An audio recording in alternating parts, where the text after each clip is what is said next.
Are you ready to pod? This is Pod With Me. It's ready. There's no way that I'm bugging. I'm seeing what I'm seeing. He didn't believe me at first. And then people started showing up at his job. I didn't just rob the Apple store, so I just wanted to tell you that I robbed an amalgamation of stores where they have $500 to $600 jackets. While I was stealing, I became slightly addicted to drugs, ecstasy and Molly. I was going to raves at the time. You know, I had got the blanket treatment, which is threw the blanket over me, turn the lights off, and beat me up. He pulls out the gun, he puts it to his head as I'm walking by. So he wound up getting shot literally in his ass. This like the end for me? That's what I'm thinking.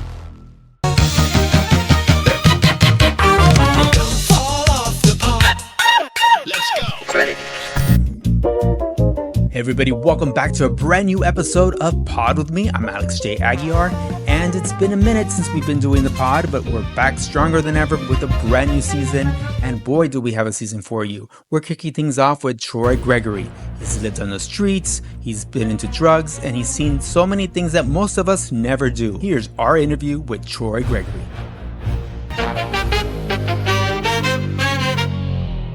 Welcome to Pod With Me. How's it going? It's going good. You know, it's been an interesting journey thus far. I quit my job about a month and a half ago to then, be independent within business and just within what I do.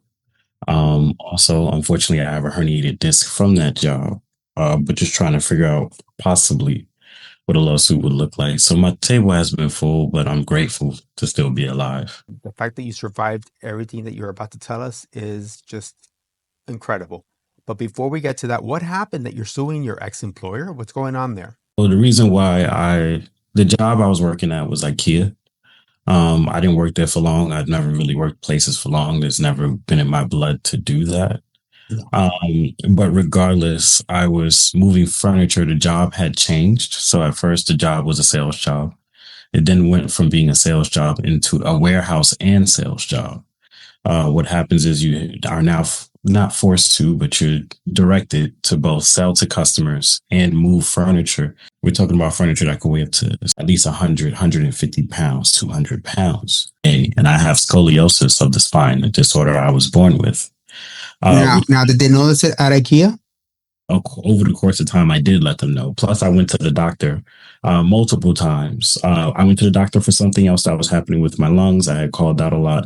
That was beginning to be an issue. And so then I turned around and the things with my back were starting to take place because of the amount of furniture I was moving. Just to give you an example, one day I moved 600 pounds of furniture on a cart by myself when I'm only 130 pounds. 600 pounds by yourself. By myself. Before you did that, you didn't ask for help, or you just said, this is what I have to do? There was no help to necessarily ask for. I was the only person there in that department, and the store was already spread thin. So I'm already thinking about other people and how if I call for help, how that's going to affect the job, because then they're getting taken away from their position. I also felt like when sometimes we did ask for help, the times when we did ask, it didn't always show up, right? And so I'm like, well, if that's the case, I might as well just get this done by myself. And also, I will admit the mentality of independence kind of comes into play sometimes when you're assessing situations a certain way and you yourself don't want to be a burden to other people. So you take the responsibility on. Which then led to a finger being pointed at me, telling me that what I was going through was my fault from a person in HR. And I thought that was really interesting. And that led to a dispute.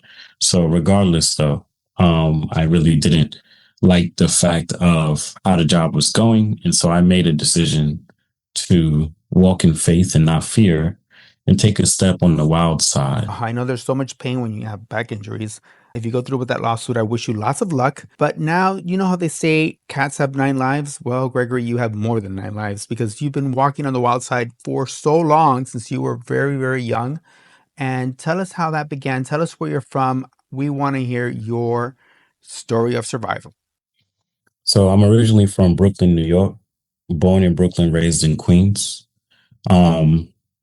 Just to start it off, I don't know how deep you want me to necessarily go, but I'll kind of keep it light. I lived, I want you to go however you feel like going. Just do it. oh, yeah, no problem. Whatever you feel comfortable with. I lived with my parents up until the point of 13. They gave me up at 13. I found out they were my adopted parents, and there was signs of abuse within the house. Uh, Evident signs, like things that once I started figuring out what abuse looked like at a young age, I was like, this is actually on the line of abuse, in my opinion. Just to show you an example, one day I was studying for a spelling bee and I kept getting the word wrong, and my mom kept poking me in the head, which would be the soft spot for a baby in the middle of the top point of your head. And she poked me so much that I bled out of the top of my head eventually. I was thrown down steps by my aunt. It wasn't a whole flight of steps, but it was a short span of steps, three or four, maybe four or five, I believe. And then there was a slew of things that just took place that I couldn't really wrap my mind around. Now, I went looking for something that was behind me the whole entire time, and I didn't know that. And what that was my sister. I'll tell you exactly how that works later if we revisit it. But regardless, when I found out that I was adopted and I had other siblings, or at least a sister to my knowledge, I took it upon myself to remove myself from that situation and started running away from home. Shortly after that, they saw fit that I shouldn't be in that situation with them anymore. So I ran away from home. Crazy story. I ran into the street, met this one dude. He took me in. He lived in this beautiful loft, downtown Manhattan with his parents. And then while I was sleeping one night, the police kicked the door almost off the hinges. I was sleeping right where the door would land, and it didn't land on me. But I was like, "What is going on?" So I moved. Door hit the floor. And they was like, "You got to come with us," snatched me up and took me to the police precinct. From when I got to police precinct, this was like a pivotal point because they called my parents and they asked my parents. They were like, "Hey, we have him here, and are you going to come and pick him up?" And they told them, "No, you could take him to ACS, which is Adoptive Children's Services." And I went through a slew of group homes for the rest of my life. Before the cops, you were with your friends. Was there any talk about how long you were going to stay with him? What were you thinking you were going to do if the cops didn't come? We would have tried to continue working things out, and hopefully, his parents were actually decent, but I think that they didn't like the fact that, they had figured out that I had ran away from home, and they were trying to, hey man, it's not good harboring a person, you know what I'm saying? So how did they know that you were there?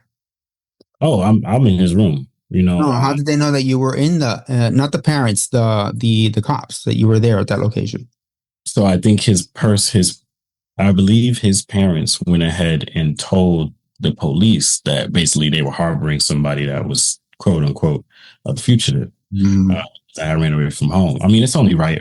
It's parents that they have their own kid, and they know what it's like for parents to have their kid missing. I didn't really talk to the parents like that.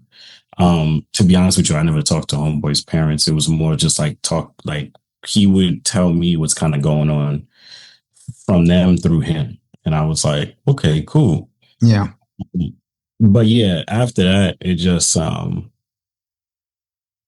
became what's called an escape artist. I spent time escaping from various amounts of situations, from sneaking on Greyhound buses to escaping off jets. It's like a movie.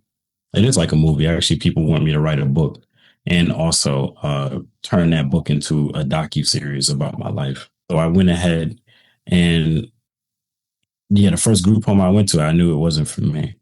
I had got the blanket treatment, which is they threw the blanket over me, turned the lights off, and beat me up. What was going through your mind when that was happening, when you were now in this new home for the first time, that the cops took you and then now they're beating you up in this place? There was nobody to tell. I just ran away. And that's what led to me starting to become a escape artist was. So after that beat up, how old were you? Oh, I was no older than 13, 14. Okay, it was right when you had just left home. We in New York at a time where New York was pretty rough. You know what I'm saying? Like it wasn't sweet at all. You had to really adjust to situations as they unfolded. I wasn't raised in the streets, so I never knew what the streets was like and what it meant to act a certain way. I was raised very sheltered up until that point. Yeah. And so when I put in that situation, I dealt with it the best way I knew how. And I was starting to practice what I consider to be escapism, how to elude a situation or how to elude individuals. So I Oh, ran away from there. escape artist. Right. Yeah. So I went away from there, went and basically lived my life the best way that I could. I ran into Okay, the wait, but I need more details. Okay, so you left, they beat you up, and you decided, okay, I'm leaving first thing in the morning, or that same night you left. You Was there locks in the doors? Did you have to find their way out? To be honest, I forgot exactly how I left. I know it was in Staten Island. The first group home I went to was in Staten Island in New York. So it was complex because I didn't really know where I was at, but I was one, I'll figure it out. So I believe that I forgot exactly how I escaped. I believe it was either in the middle of the night or sometime during the day because we're not locked into that place. It's not jail. So Okay. you can go outside, you can do certain things. And so what I did was I just figured out a way just to leave. I forgot exactly what those specifics were because it's been a long time since that took place. I'm surprised I even remember that. You probably I, blocked it out. yeah, I've been through so much stuff that I usually don't even talk about like things in great detail because I've been through so much. It's hard to remember every single last detail of what happened. Yeah. So you leave that home. Do you remember where you went next? What you did next? Yeah, I do. I left there. I took the Staten Island ferry into the city, and I believe I went to go seek out the same guy that I had stayed with when before I got wrapped up. His name was called Prophet at the time, and so me and Prophet, I believe, linked up again, and either that or I wound up roaming the streets. I forgot exactly which part happened, but all I knew was next thing I knew, I was back in another group home in Queens, and that one How'd they was. get there? The cops Um, found you again?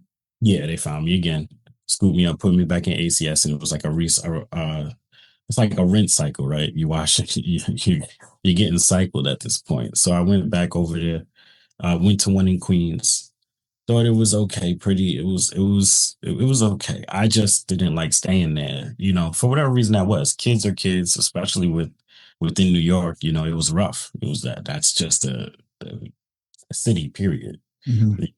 And so I went ahead and I just kept running away. I ran away from there. I then ran away from another institution upstate New York that was called St. Cabrini. I remember that. Now, that one was very intricate because I had to plan everything out to the T. So, in order for you to leave from there, I had to sneak into a cab. So when I was leaving, the guy was loading things up in the cab. I snuck into the cab. The guy who I left with, he was on he was allowed to go on visitation. So we planned it out that when he goes, I go. He had two train tickets he offered me. He said, "Yo, listen, you got these train tickets. I'll definitely hold you down. We're good." So I was like, "All right, no problem." So I went, snuck in. The cab driver, which I thought was really funny, the cab driver recognized that I had snuck in the cab, didn't say much, drove off. And then when I popped up and we were sitting in, I was sitting up, he was like, "Listen, I'm going to be honest." He said, "I'm a radio listen." He said, "And I'm going to tell my dispatch that I have two for the price of one. If the dispatch tells me that we can't do that, then I have to drive you back, buddy. I'm sorry." He was like, "But if the dispatch says that you're good to go, then we'll proceed." So whatever case may be, he dispatched. They radioed back that it was good for me to go. And then I wound up getting taken to a train station upstate New York. With the train ticket that homeboy had, he gave me one. I hopped on the train and took the train back into New York. And then I stayed in the streets for a while. Then, I mean, a wild amount of things happened during that time. I stayed with Prophet in Brooklyn. Hmm. It was a dealer, so he sold drugs. And Uh, what were you doing on this? Like, tell us what would be for those that never experienced that. What would be a day or night in the streets, sleeping in the streets? What would that be like? well, luckily for me, for one, I slept on the train a lot. But at that time, because I was young, I had made some friends. So I had people that I knew from Brooklyn and in Harlem. And at that time, we would go to Times Square. Everybody thinks Times Square is this beautiful place. But Times Square was where the thugs, pimps, and players was at. Mhm. And we would watch them sell drugs. I watched pimps deal with their women for the sake of conversation. And just watched a whole bunch array of things go on. It's kind of difficult to say how much things I've seen. I'm And even and this is you're like 14, right? 13, 14, 14, 15. taking this all in like in shock. Yeah, well, I adjusted as fast as I could. I didn't become what the streets were, but I made sure that I understood how to keep my eyes open, right? Good. And see what was going on around me, and Prophet was a major guide for me. I was going to rap battles. We were dealing, well, I wasn't dealing drugs, but he was dealing drugs at the time. And we just saw a whole bunch of stuff from people get robbed to people get stripped naked in the middle of Times Square to people getting shot. Unfortunately, we had a friend of ours who was in the street called Sheldon. And one day I never forget, we were hanging in Eastern New York. We hanging out, we're chilling. And that particular day, I went outside and I saw Sheldon. Everybody was laughing. It was like same old, like any other day. And everybody had to go though. Everybody was leaving. So the gang members that was on the corner that we was cool with, they went their own direction. I went my own direction with Prophet, but I wanted to stay with Sheldon. I was like, hey Sheldon, I actually want to like hang out with you. He was like, yeah, bro, stay with me. And Prophet was like, nah, you coming with me. We have basically some stuff we got to take care of. You know what I'm saying? I'm like, respect. After all, I was in the streets with him. That was my guide. Right. Mhm. Uh, we went and did what we did. We came back 2 hours later, and I'll never forget. We just saw a whole bunch of yellow tape, and I'm trying to figure out, well, what's going on. So we saw women crying, and oh my god, boo hooing, and we like, whoa, whoa, whoa, what's going on? What's going on?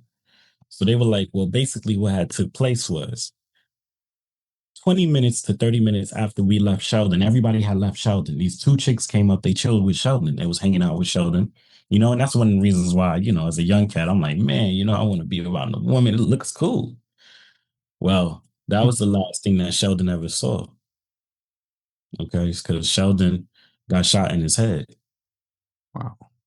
right? Shortly after we left. And if I would have been there, I wouldn't be here to tell the story. Wow. Wow. You see, Prophet was something else. He was really guiding you and getting you out of situations. Oh, he really was. I saw Okay. how the streets ate him up, though. Crazy story about Prophet. We don't talk no more. It's been years since we spoke, probably over 15 to 18 years. Nothing bad. But Prophet really showed me love. He showed me what it was like to make a mistake and still love the person almost unconditionally for the mistake they made. I did something that was really bad to him, I felt like at the time. And I didn't know no better. I was just living life and learning at that time. And he accepted me back in. Um, Man, there's a wild story about Prophet though. One day Prophet had gotten into it with some people. Two stories. There was one story where Prophet had gotten into it with somebody and they came around the corner and they pulled a gun out on him. And they was like, yo, listen, you know what I'm saying? I'm gonna shoot you right here, right now. And Prophet, some way, somehow, was able to talk the man down from shooting him. So much so that the man even put the gun on the ground and apologized. And I thought that was a beautiful moment because it could have went extremely sour. Another thing was Prophet one day, I think it was maybe a drug deal go bad or something happened. Things transpired. Police got involved. So Prophet was running from the police. Um, and he hopped in the car, drove off. They chased him. He crashed the car, broke both his wrists, got out the car, ran through the projects with two broken wrists, and then into a store. And because he was Muslim, he asked the Ak to put him up. And the Ak, protected him and put him up. And he successfully got away from that. So those are just two crazy stories that I could remember off the top of my head that were extremely intense, around those times. I also stayed in Harlem, so I saw somebody, get shot in Harlem. I was right there when they got shot. Seeing that firsthand, were you traumatized? Did you get over it fast? I'll be honest with you. At that time, I had just not numb. I wasn't numb. I was a little shocked, but adrenaline was pumping. So what happened was there was a guy named Debo that was my height, and I'm short. For those who will be listening to this, I'm 5'1". And then there was another guy. I didn't know the other guy. So me and this young lady called Vicky, we were hanging out together that day. She's, lesbian. So we was hanging out, chilling. And we was living in a place called Lehman Projects at the time. And Debo had came outside. We saw that a crowd was gathering. So, young, kind of curious, what's going on? So we went over there, we looking. So Debo come outside, like, yeah, what's up? And the other boy's like, yeah, what I told you about this, that, and the third. So he goes to, so they have an exchange. So homeboy goes to go hop over the fence. He didn't know that Debo had a gun. So Debo pulled out the gun while he was attempting to hop over the fence and shot him in mid jump. It was so crazy that it blew off his private, right? And he now has to pee out of a bag for the rest of his life. And they both went to jail, Oh, right? They went wow. to jail for that because one went to jail for trying to be the aggressor and, put him in a fight. And the other one went to jail for shooting him. Now, if you ever played Grand Theft Auto, at the end of one Grand Theft Auto video game, the whole city going crazy. It's like a gigantic riot going on, all right? It looked exactly like that when it was done. When the shooting happened and everybody started running, it was so crazy because we're all running around. Yeah, oh my God, like it was crazy. I remember noticing this is when I learned about what running meant. Like I saw everybody running, so the cops was chasing this one person. I never forget because I saw the way the cop was running. It wasn't at full speed. It was actually really smart. The person that he's chasing is running full speed, but you could see that he's starting to lose momentum. So the cop was just pacing himself behind him. And as the guy was losing momentum, you could see the cop starting to close in. I'm like, oh, that's pretty smart. So I learned about running at that point. It was a certain technique to that. But regardless, it was crazy. It was a madhouse. Did you ever think to yourself, okay, so I never want to be in that situation. I never want to get shot. I'm going to not act like this. I'm not going to do that. Did it start shaping you to shifting your mindset a little bit and helping you go I into, never had that issue. you never had, no, you never had that issue, but I'm saying watching that kept you away from even getting near to that issue. I'm gonna be honest with you. I was around some crazy stuff regardless because of just the people I knew. I mean, crazy stuff. I went to jail one time for a false charge and they tried to lock me up because they needed the other person that was with me.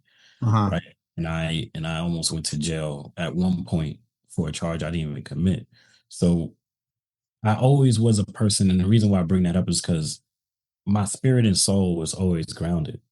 No matter what I went through, I Mhm. knew I want to be in the game. Mhm. But when you're young, you're dealing with a lot of emotions that are not tamed. Yeah. And at that point, decisions were made, decisions had to be made how I'm going to survive out in these streets Mhm. because something got to give, right? Yeah. So Yeah. I chose to not harm anybody, but I did get into illegal activity, right? So I just did it the best way I knew how, right? So me and the Apple Store had a vendetta against each other. That's what happened with the illegal activities I was doing. I had robbed the Apple Store 300 times. Wow. 300 times? Yeah, I'm not exaggerating. I have people I can call that can verify this. No, no, no. I don't think you would exaggerate about that. And what would you steal, all the Apple phones? Nah, I robbed them for Mophie cases and a Bluetooth speaker called the Jawbone and a Uh-huh. book called the In Case book bag where you keep the laptop in. I robbed them for that. Why those specific items? They were sellable. I had somebody that so when I was on the streets, I set up a black market with the newsstands by cutting off their supplier and supplying them from stores like Dwayne Reed, Apple. Mhm. Sometimes we'll get our hands on Beats headphones. And I also had a specialty. I could do jackets, book bags, and hats. I was really good at stealing that. And so I had ways of getting the product off and making money so that Mhm. way we could survive in the street. I even led whole entire not exhibitions, the wrong word, but I led a whole entire groups of people um to to steal really. I'll be honest. I had to. How easy at the time? I'm sure it's more difficult now, but at the time, how easy was it to steal? It was mid. It wasn't. It's not a for me. It wasn't about whether it's easy or not. It's about doing it a certain way. How do Because you, okay, and the technique. yeah, there's bulldog stealing, which is you just go in the store. Sounds exactly what it sounds like. You go in the store. You're like, if you dare make a move against me, me and my cronies are going to jump you. And then um you have like 007 stealing, which is what I was doing, which you wouldn't even be able to tell I'm in the store half the time. I'm just moving and doing my thing and making stuff disappear and looking like I'm looking for stuff, but really I'm just doing a magic trick, right? So just a quick overview. I didn't just rob the Apple store, so I just wanted to tell you that I robbed an amalgamation of stores from Macy's to some place called Paragon that I know most people probably don't know about because it's exclusive to New York for the most part that I know of, where they have $500 to $600 jackets. Wow. I done, like I said, a crazy amounts of things within that field. But what led to me start to like peel away from that was while I was stealing, I became slightly addicted to drugs, ecstasy and Molly. I was going to raves at the time Mm-hmm. while all that was taking place. So, we'll get some money, go to the rave. We were all homeless. So we were just trying to figure out what worked best. During that time, within my spine, I had lost fluid between the lower vertebrae and it started to pinch the nerve because of the abuse of Molly. And so my homegirl came and spoke to me for about like an hour, hour and a half, maybe 2 hours. She really loves me, you know. We just recently spoke recently, but she cried with me, and that really touched my heart. It really made me be like, man, I need to figure out how to stop like doing this, stop doing the drug, and also stop living the lifestyle that I'm living. Then came a guy by the name of Rami. Rami, we knew each other for a long time. We was in the streets together. He would do his own thing sometimes. I don't know exactly what he did, but he'll make his money the best way he knew how, and I did my thing. And we'll link up and, smoke weed. And one day we were smoking and he was just like, hey man, if you stop using all the energy that you're using to do negativity, if you turn around and use that energy for good, you'll be surprised at the results. And I never forgot that. That's something that stayed with me. Right. And then last but not least, when I was stealing, I was robbing from a store named Dwayne Reed, which is exclusive to New York, I believe, or the northern part of the United States. Dwayne Reed, um, we had robbed them so bad. Me and this young lady by the name of Isabel. What people don't know is that all companies have $1 million reserve for stolen product. If they're a big company, they have money that's put aside for stolen product. So it doesn't hit their actual revenue stream, right? So what happened was we had stole so much from them that we burnt through that reserve of money and started to impact the company severely, right? To the point where Walgreens went ahead and bought Dwayne Reed. A detective by the name of Nemo came and spoke to me. And he was like, I'm supposed to be arresting you right now, but I can't. He said, we had the evidence of you. You would have been going to jail for a while because we would have charged you with a heist level of like operation, because that's the way I was operating almost. Mm-hmm. He was like, what happened was when Walgreens bought Dwayne Reed, they accidentally erased all the footage that they had against me. Wow. Just wiped all the whole camera system got wiped clean. Whoa. And they weren't able to bring me in on that charge. And so that was another turning point for me that was like, wow, I am so close to like really kind of getting wrapped up. And I went to jail several times for it. I went to Rikers at least 4 or 5 times. What was it? What was your experience in jail when you were there? How did they treat you?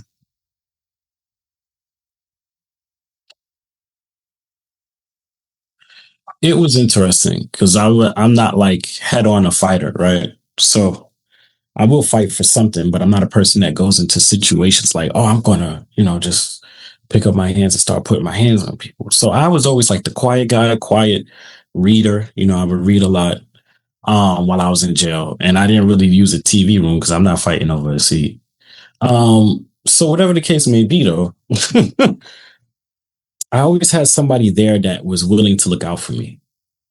Always. And I've been in jail tons of times. And some way, somehow God always sent an extra, like, angel into the situation to be like, hey, in case this gets crazy, but let me tell you, one time I was in Rikers I never forget this. I was, minding my business. I'm doing my thing. I had probably just finished reading or something. I know we had just recently came from Chow. And so the guy next to me, there's three beds in a row. There's a middle guy. So all of a sudden, out of nowhere, a guy runs, whoosh, passes me and hits him so hard, bing, that he slides across the bed and off the bed. And I was like, wow. Like, I thought that it was going to bleed over to me because I didn't know what the attack was about. So that time, funny story, the older guy who was across from me, he just like I had never seen him move this way because he was always quiet and to himself. But we'll communicate through eyes. We just look at each other from time to time, and I could tell, we knew where we stood. And even the guy that was next to him, just like, quiet guys, like just mind their business. And so the guy looked at me like, basically, everything good with you. So what I didn't know was that he had my back until the last day I was in jail. I went and I spoke. Like I finally spoke with him. I was like, "Hey, man, I know we always looked at each other, but we never said anything. And I just want to let you know that I always appreciated you. You seem like a very cool dude. A, B, C, and D." He said, "Same, bro. I thought that you was cool and you're a sound-minded dude." He said, "I just want to let you know that issue that had took place." He said, if they would have went over there and put hands on you, I would have turned them upside down, basically, for you because you don't deserve that. He said, even though we never spoke, we always did. We just did it through eye contact. And I learned something in that moment, right? So I learned a lot from jail as well. It was the first time I was exposed to a book called Behold the Pale Horse, which was contraband in jail. And when they did a random search on Rikers Island, when I was in Rikers Island, if I get caught with that book, I would get more time automatically. Well, what did that book have? Well, I'll invite you to Google it yourself when you get a chance. But for those who know, they know, right? And so what I will say is, when they did the search, the CEO who saw That was terrible, leaving us hanging like that about the book. But okay. Yeah, I just want people to have, and that's the purpose, right? A cliffhanger, so that way it piques your curiosity and you could actually go and take a look at this book. Because I think a lot of people need to take a look at what it has inside of it, right? I even wrote a speech on the book. I wrote a 16-page speech in jail, and I gave it outside of jail when I finally got out. Wow. Whatever the case may be, the CEO took the book and re-hit it for me. And I was extremely grateful for that, right? Extremely. I was nervous. I was like, man, I have this book. I don't know what's about to happen. And the CEO, he was just really on some cool stuff, man. It was like, yo, I think that he didn't even talk to me. We talked and didn't say nothing. He just restashed it. And I was like, wow. So that's how profound that book is. And just to give you a small bit of insight, it's about the way the world is truly ran, right? And the forces that are truly at play. Regardless, moving forward, I got out. I have been part of Occupy Wall Street for a little while, so that was quite the experience. I stayed part of that protest for 52 days, and I experienced some. It was crazy. I ran into a military official who brought me to a different town because of the 16-page speech that I gave. And then when I got to the town, everybody in a bar knew me on a first name basis, though I had never seen these people. And so did you ask, how do you guys know my name? No. You were like what? Yeah, that's it. I was just like, it wasn't negative. They were actually happy to see me for the most part, But the crazy part was I was the only black person in an all white bar. You went into that bar and they all knew your name. You're the only black person there, but all white people. What were you thinking? No, so I asked the question. I said, hey, man, I noticed that there's only white people here. Where are the black people at? They were like, oh, let me show you. So one guy first was trying what? Let me show you? Yeah, they did. Yeah, literally. Let me show you where the black people are. That's what they said. Yeah. And so they talked to me because it was in a place called Port Huron, Michigan, which is like an hour and a half, maybe an hour or so from Detroit. Mm-hmm. And so when we talked back and forth, one guy tried to play it down, like, oh no, it's not that serious as anything. The other guy came in and he was like, no, you need to tell him the truth about what's going on. And so the guy who was like, "We need to tell you the truth." He was like, "Come with me." We went outside the bar, and he pointed across the street, and that's where all the black people were at. All you saw was all nothing but black people over there. Then on this side of the street, it was nothing but white people. I was the only black person on that side of the What street. year was this? It was in 2006, 2007, Really? Wow. Sounds like 2008. that was like way before the way Yeah. it sounds. Mm-mm. Some places didn't advance like people think they did, and racism never went nowhere. It just fit Yeah. it more comfortable into a system. And so I wound up getting a bus ride back to New York, and I wound up, meeting up with a couple of people, some people in Harlem. I believe I was staying in Harlem at that time. So all of my friends that I would usually go see and hang out with, they were hanging out in the projects in front of the project building. So everybody chilling. Debo again runs in the building out of nowhere. They're like, "Why is he running?" 2 minutes later, two people show up and just start shooting. Boom, boom, boom, boom, boom, boom. Okay. At this point, I knew one of my homeboys was called Psycho. He was Crip. So he wound up getting shot literally in his ass. The bullet missed an important nerve that could have killed him. So even though it went in his ass, it was like 2 centimeters away from killing him, hands down. Wow. Because the nerve, right? Mhm. And then E, which was a different person that I knew, he got shot directly in the middle of his chest. He survived. Wow. He did. That's So crazy. that was one of the craziest stories that I remember from Harlem. How long were you in Harlem? I was in Harlem for years. I still know people from Harlem to this day. All right. All right. So after what were you doing were you stealing stores again, or what were you doing in the meantime?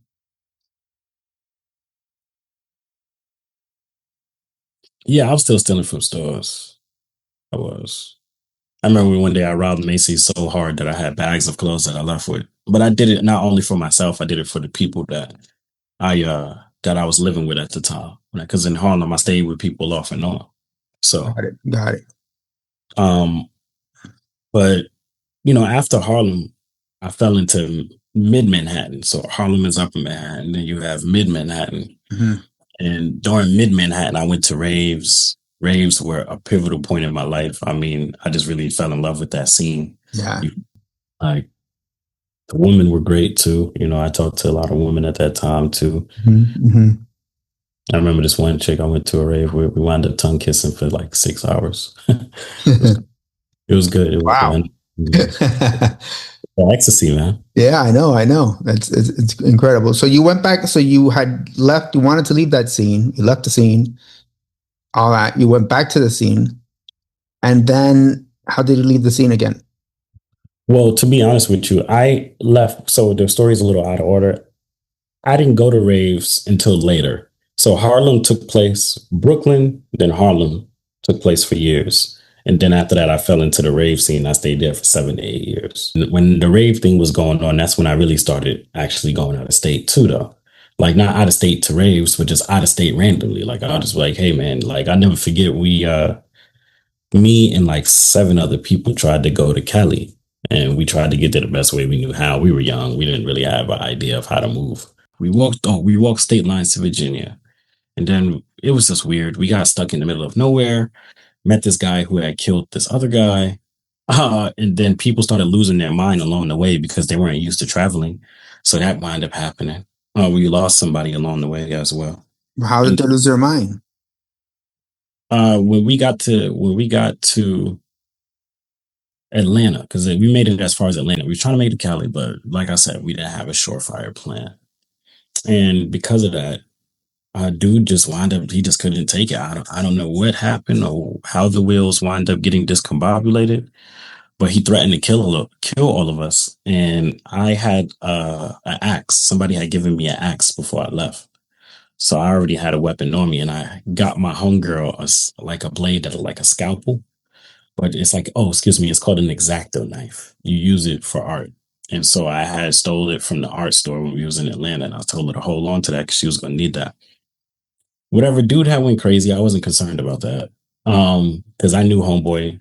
We sat down, we had a talk. I was like, listen, if If you bust these moves, this is how it's going to end for you. And then a man in Atlanta tried to pimp the girl that we was with. So I had to approach him, and he was gigantic. So I gave her the X-Acto knife. She told me not to do it, but I was like, you should have never told me that. So when I approached him, I had the axe ready to go. Hmm. I was going to chop him down like a tree, Wow. putting our lives at risk. And then one of the white dudes that was with us at the time, he wound up losing his mind too. So he wound up inviting me to the woods to fight him with a butcher knife, me with the axe and him with the butcher knife. Now this is now half part of the reason they lost their minds was they're on drugs too, right? We didn't have like heavy drugs at all. The only thing we did was probably smoke a little bit of weed at that time. Because we're traveling from state to state. We don't have time to be taking all different types of drugs. Got it. Nobody's into that like that we were Got with. it. All right. But All right. just the stress, like people never went, like when you're in the street, you get really stressed. The streets can break you down alone. It don't take drugs, you know? And so But was it the mindset because aside from being out of there, it's something new, you don't know where you were going? Was that part of the reason too? yeah, I think people were just frustrated, hungry, trying to figure out what our next move was going to be. I was the talker out the group, so I knew how to talk to other people because I knew I had already been on the street for an extremely long time up until that point, probably already 10 years, maybe shorter than that. I had already been on the street for like at least 7 or 8 years. And All so right. I had got good at meeting people, talking, knowing what to do, what to say in certain cases. Next place that I really wind up actually being at, like for a long period of time, was Florida. Okay. Florida one day. What part of Florida? Orlando. Orlando. Okay, cool. I met a lady by the name of Miss Angel, is what she was called, or what she went by. And so she explained to me that I should go to college and use the college money to get out the situation. And I did. All right. The college. Then I started to notice racism, like a high form of racism, like I had never seen in my life. Sometimes they'll be bold and call you a nigger to your face. And then, other times it's just opportunities and how people would treat a person and give them an opportunity and deny you the same opportunity. And they were afraid of intelligent people, in Florida. I'm just going to be real because I was very intelligent. I wasn't a person that was just, the average black person there at that time. Not to say all people in Florida are not smart or all black people are not smart. That's not true. After I had been at college for a while and I got so fed up because one day a guy came into where I lived at, was visiting some of his friends, and I was trying to get some sleep. And I never forget, he was like, man, I hate these niggas. They be riding through my neighborhood on 24-inch rims, blasting music, doing all this other stuff, thinking they fly, this, that, and the third, man. All these black people. I was extremely upset, like extremely upset. Yeah. So that I had to constrain myself from going out there and doing what I really wanted to do. So I said, you know what? I'm tired of this. When the semester was over, I decided to get up and go to San Francisco out of nowhere. I just my lease was about to be up. I said, I'm tired of this. I might as well just take a shot somewhere else. That was one of the most craziest decisions I think I made in my life. Well, it's definitely top 5. Wow. If I thought it was going to be better out there, I was sadly mistaken. San Francisco. I mean, really, San Francisco? I mean, they're so liberal. How could it be worse? That's a lie. Oh. That whole thing is an illusion. I never forget because when I was leaving and I got on the bus and I was going out to San Fran, a woman had called me. Well, I think I called her, either or. And she was like, hey, Troy, you're making a terrible mistake, Troy. She was like, she's like, not just came back from there, but I came back from there a couple of months ago. I can't go back out there. She was like, it's not what you think it is. She's like, it's not what you think it is. Me being young, I was like, okay, I hear you, But she was like, Troy, it's not as liberal as you think. She was like, it's not a game. And at the time, I truly didn't get it. I didn't. So I arrived in San Francisco, and I never forget that when I got off the bus, for the first 10 blocks, I couldn't find a person that looked like me. And I thought that was crazy. I was like, well, where the black people at? So I still couldn't find them. I found them in a very crazy area in San Francisco, a highly concentrated area called the Tenderloin. And so what had happened in San Francisco that I wasn't aware of as of yet was that San Francisco used to be 60% black. Now San Francisco is 1% black, Oh my maybe gosh. even 1%. Okay. It's, Why do you think that is? it's a complex story, one Mm. that I'm not really dive into at this point, but I will say a lot has taken place. A lot of crazy stuff. And when I say crazy, I'm talking about crazy stuff. And so, um, while I was out in San Fran, that was the most intense part of my life, I think. So what was so intense about it? Because it's been intense. So what was more intense about it here?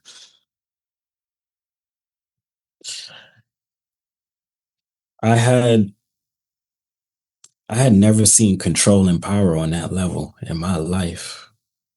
Never. Until this day, I've never seen anything like it. Never. The control was so high that I was like, wow. Control in what sense? Like Just the control, like how everybody kind of knows each other but doesn't really mess with each other. But there's power structures. People are over other people. People have to answer to other people. And you wouldn't even be able to tell all of that was going on because it looked nice. But I'll just show you an example. One day, this person came in to this one young lady's room that I was in San Francisco at the time. I was smoking weed. I was hanging out, minding my business. And he came in, he seemed distraught. So he was crying. He was, oh my God, like I hate it here, this, that, and the third. And I'm like, hey, what's going on? He was like, yo, no, he started listing off like, well, this, and this. I forgot exactly what the specifics were. But I was like, well, why can't you just go ahead and leave? You know what I'm saying? Like, the Greyhound station is downtown. Like, you can just leave. He said, I cannot. He said, if I try to leave, they'll kill me. And I was like, what? I'll tell you another story. One time there was this comedian who had came over to the house I was staying at, and he was cracking the jokes, right? Cracking jokes, cracking jokes. Everything was cool. I didn't think nothing of it. I'm like, wow, this guy is really funny. And he cracked a joke that I didn't think he was saying too much, but out of nowhere, he stopped and was like, oh, I'm saying too much. I gotta go right now. And I was like, what is going on? Like, what is going on? So I just went through an amalgamation of things out there where like I got tracked, which was somebody attached themselves to me and kept an eye on me, sent me through multiple tests, tried to get me involved in something that to this day I don't know exactly what that thing was. But they really liked me for the way that my mind operated. They said I have a mind that's basically very expansive, and I have the power to craft other people's minds through a psychological aspect of how I carry myself and talk. And so it just became this, yeah, it was crazy, man. It was crazy. The first day I was out there, or the second or third day I was out there, I basically got threatened. It was crazy. I went somewhere with this guy. We were hanging out. This one chick comes talk to me. I say, okay, we talk. She gets my number. Another chick comes and talks to me. She really likes me. And she liked me so much that I was like, hey, let me get your number. She was like, okay, I'm not thinking nothing of it. So the next day comes, I'm texting her and she's responding. We talking back and forth. Out of nowhere, another number texts me. Out of nowhere. I'm like, I'm like, hey, I don't have this number saved. Who's this? The guy was like, it's K Woo, the birthday boy, because I went to his birthday situation.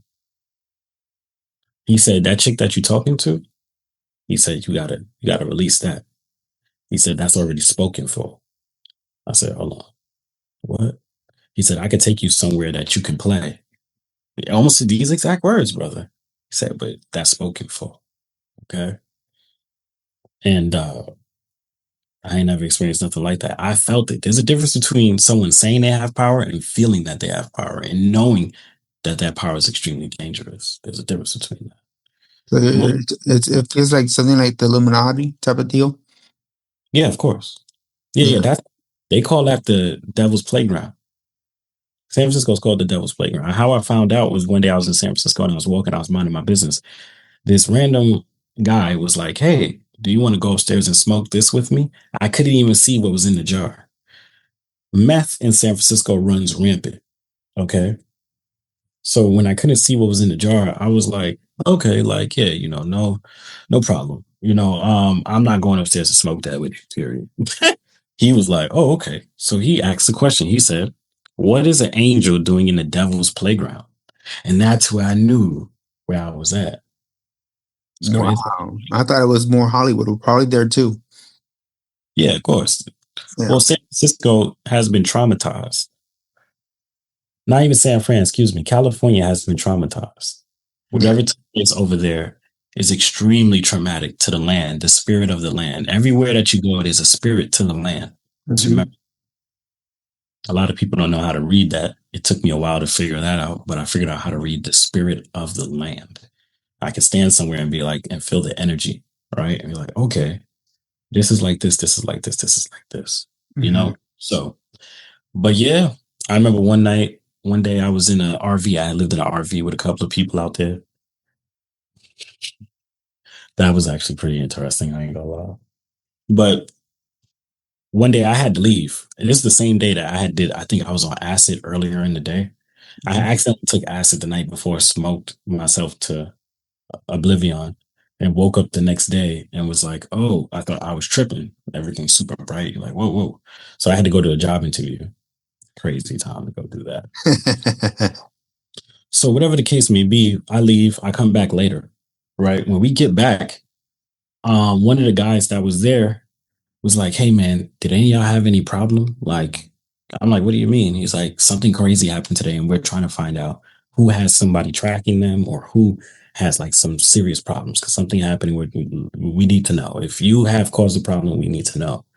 And I was like, well, what happened? They were like, well, what happened was the homeboy who he had AIDS. We didn't know he had AIDS yet, but his body was breaking down. But what happened was his friend's car needed fixing. So the friend pulled up to the side of the RV. He went outside to go and assist his friend fixing the car. While he's helping him fix his car, two motorcycles come up. And they go ahead and they have submachine guns and they look inside the RV and they ain't see nobody and then they took off. So I made a phone call to buddy that was tracking me. I said, "Hey man, this type of situation has unfolded. What's going on?" He said, "Are you sure you didn't piss nobody off?" That was his response. Okay, so just keep that. After that situation, was that your last straw in San Francisco? Nah, No. nah. Just want to say when I first got into San Francisco, I should have said this earlier, but the first day I was in San Francisco, a second day actually, I had took acid and I was tripping by myself in a place I'd never been before. Okay. During that time, somebody walked up to me and offered me what was called a rail. A rail is cocaine and meth mixed together. Okay. And I was totally astonished and I told him no, thank God. But whatever the case may be moving forward, meth is like what I call a blanket for fallen dreams in San Francisco. People go out there with these big dreams. And then when these dreams don't come true, they're dealing with all the pain and some way, somehow I feel like they get manipulated into taking taking meth. Whatever the case may be, though, after that had happened, the RV situation, another RV situation happened where somebody had came from another state to stay with us in the RV, and he had came back from killing someone. And so when we are staying inside the RV, him and the guy who owns the RV get into it. So he reaches down and punches dude in the face. And so a day later, I never forget this. We're in the RV. The N word starts getting thrown around, you know, with the ER. And I'm like, so I was like, yo, yeah, stop that, guys. Like, I'm not liking this. So they tried to buck up. Hey, you know what I'm saying? If you don't like it, da da da. So words were exchanged. Okay. Now I'm talking to the dude who owns the RV, and I'm also talking to the dude who's the killer. Okay. Oh my God. Next to me is another black dude you call Nate. He originally from New York. I'm from New York. So we're the only black dudes inside the RV. There's like five of us in total. And the guy with AIDS, he's laying down. He's always laying down for the most part. So he's doing what he's doing. Whatever the case may be, I I just turned around, words was exchanged. I said, look, guys, this is what's gonna happen. I said, I'm gonna get out this RV. And when I come back, if you still playing around, we just gonna have to have it. We just gonna have to do what we gonna have to do. So never forget it was raining outside that day. You know, San Francisco, the sun didn't come out a lot. So I stepped outside. I'll never forget the raindrops slowed down. It was like a matrix moment for me. Everything just slowed down. And I thought about it. I was like, why did I just do that? So I went inside the store because it was a gas station store. So I went inside the store, got what I was getting, came outside the store, and went back in the RV. The first person to apologize was the killer. So Wow.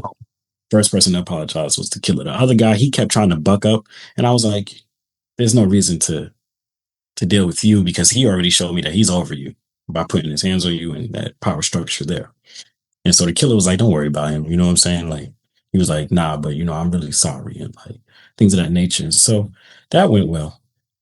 Yeah, One good. thing I noticed about the tech scene out there, because it was a lot of tech in San Francisco, tons of techs. That's where a lot of the home for a lot of tech companies like Zendesk, Postmates, Facebook, and Twitter.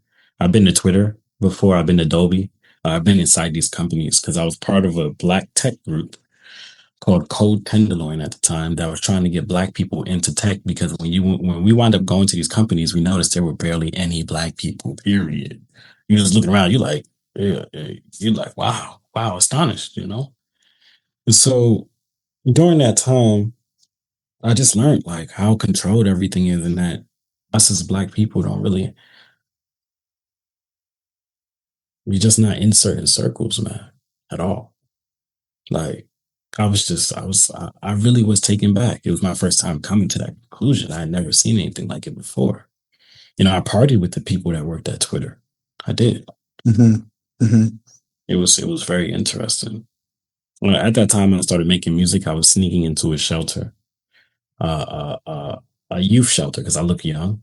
So I just was able to sneak in, you know, Hmm. take hours, do what I needed to do. So that was pretty cool. And where the shelter was at, the youth side, the youth center where that I was sneaking into, there was across from that was like a shelter that fed people. Okay. I was walking up the street to go to the shelter where they feed people. And I see these two people getting into a dispute. So I'm not thinking nothing of it. You know, I'm minding my business. I always had a knack for minding my business. And all of a sudden, out the corner of my eye, the guy who's getting into the argument with the other guy, he pulls out the gun, he puts it to his head as I'm walking by. Like, think about that.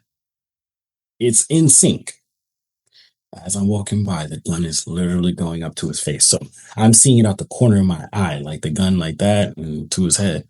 And I'm like, and all I did was just pray, like, oh my goodness, because now I'm in a direction that the guy's about to start shooting. If I run, I'm going to get shot. Okay. So I was like, oh, it was just a crazy situation. And luckily he didn't start shooting, dude. Because I probably wouldn't be here to talk to you if, if he would have started shooting, dude. Because I was right there. I was basically in the line of fire. The bullet probably would have went through him and hit me. That's how close I was. You know? So it was Incredible. it was crazy, man. It was crazy. That didn't make you want to go leave already in San Francisco? Nah, not yet. To be honest, not yet. What was the last straw? Oh, I'll tell you in just a second. But before I tell you that,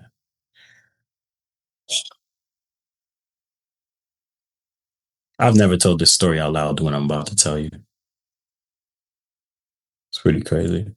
I've told people, but not on the actual platform. Mhm. I haven't told my story in full on a lot of platforms, but whatever the case may be. One day, me, the guy who was tracking me, and a homeless lady were all together, right? We weren't hanging out with her. She popped up because I used to chill at this Starbucks. And at the Starbucks, there was a fuss going on because basically the people, not the people who worked there, but the people that were like hanging in that area thought that I was a pimp. They thought I was a new pimp on the block because of the way I looked, how I carried myself. I was just homeless.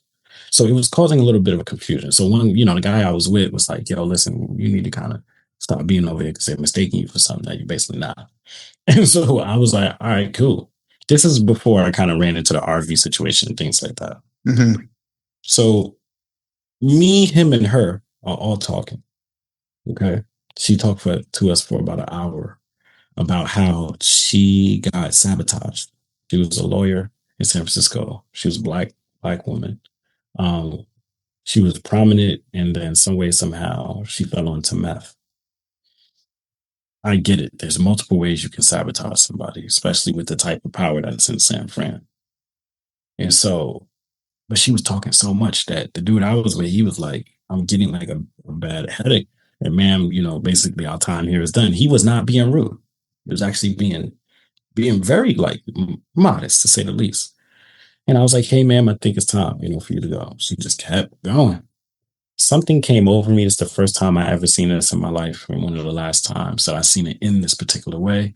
And he saw it, and that's what made him even more like connected to me. Like, oh, we really need you to get into what we got going on.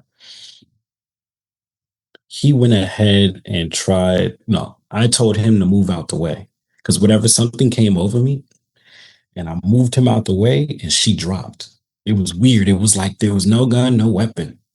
I had never seen nothing like it. When I moved him out the way, whatever hit her through me wasn't physical. You couldn't see it. She Wow. dropped and she went and was like, "I'm very sorry." And I apologized to her, like, "I'm sorry. I don't even know what happened to this day."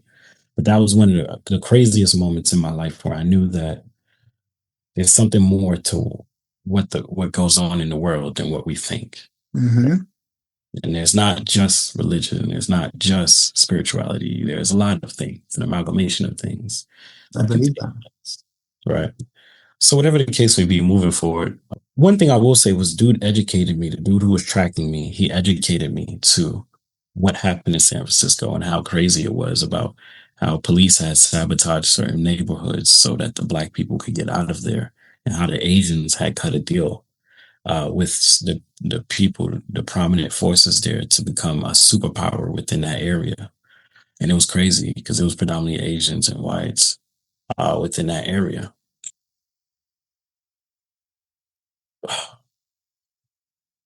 I cried in San Francisco. That's how much that was crazy for me. I had never seen such evil. And so many people that were just so like into doing the wrong thing. There was a lady that I had spoke to inside of a bar. The dude that was tracking me, he took me to a bar and we was talking to this lady. And he lied to her. He was like, "Hey, he's a rapper, he's about to do a music video. You should come on." And the the end goal was to like trick her into doing something. I don't know whether that was like having sex or whatever. Mm-hmm. She looked really good, hands down. She walked right out of a magazine, hands down. And I just looked at her. We was talking, and I was like, I'm gonna tell you the truth. Ain't none of that happening. And why are you here if you have kids and your kids need to be taken care of? And when I say it's like the demon came out, it was like it was like a glitch. It was just like she was like, "I don't understand why we're talking about this, and third." Just I was like, wow, You're like trying to protect her. yeah, I was. And she literally just totally Snapped. crushed that. Yeah. Oh, this is what I'm gonna say. So one time I went to a bar. This was one of the points where I was like, I think it's time for me to start considering getting up out of here. I went to this bar in Oakland, and when we went to the bar, this is true story, my man. So, and I have to say that sometimes because when I talk, I know people's like, "This is a movie. This is not true." And I know you're not doing that, but for those who are listening, I think that there are doubts at times, and everything I say, I have proof of. But regardless, I went to this bar. I forgot the name of the bar. Number one, I remember it clear as day because there was a chick who was so beautiful. She was either Ethiopian or Eritrean. And she was sitting at the bar and she was reading a book. I had never seen that like that before. I was like, wow, she's in a bar and she's reading a book. That's very interesting. Very to herself. I ain't gonna lie, I didn't know her too well, but in that moment, I kind of fell in love with her. I was like, wow, you're just so like, so beautiful, so chill. And so I walked up and I talked to her. I was on my high horse. I was like, liquid courage. So I say, hey, my name is Troy. Before I could tell her who I was, she's like, I know who you are. I was like, well, how do you know that? She was like, because remember, we was at the same art gallery. She said, you didn't see me, but I saw you. You were talking to my homegirl, and I listened. And I was like, now, let me tell you something about San Francisco. Everybody know who everybody is for the most part. For the most part. So when you're a new face in San Francisco, especially a black face, oh, they like it was so crazy. At one time I was at a bar and a person asked me, "What are you doing here?" Like just straight up, like, "What are you doing in San Francisco?" I was like, "What?" What? So whatever the case may be, back to that story. So me and her talk a little bit, you know. Remember, the story's not about her. I'm gonna tell you why. But she was part of the story. I want to inject her into the story because I thought that was something that started to make me aware of how controlled and how deep things can get, right? And how deep things were getting. Mm-hmm.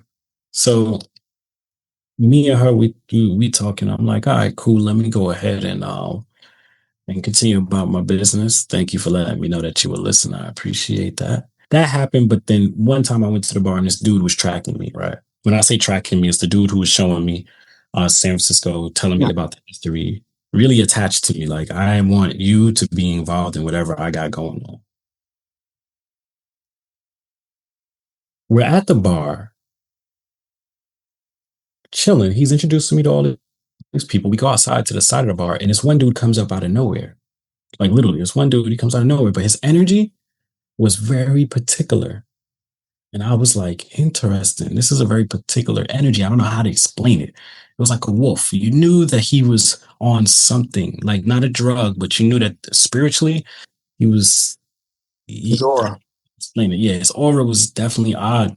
And towards the end of me chilling at the bar, right, with them, because the tracker introduced me to him, and I was like, oh, okay, this is cool, you know. And dude's talking to me, he said, thank you for acknowledging my energy. You know what I'm saying? Like, thank you for like, you know, knowing how to basically almost bow down in front of, you know, greatness almost kind of is the way he kind of spoke, right? And so I was like, all right, cool. And it was so eerie. But you Like, told him? You told him you were feeling that energy? no, of course You not. just came out and said it? No, he just came out and said what he said. I didn't really say too much. I wasn't big on talking. I was more big on observing. So he picked up that you were observing that. Of course. Okay. Yeah. They're Okay. very intelligent people, for sure. From the gangsters to the people who own the tech companies, they're very intelligent. Wow. So I went ahead and I was talking to him, and he was like, you know, out of nowhere, him and Buddy start talking to me. Now I'm not paying attention to how people are moving around the situation.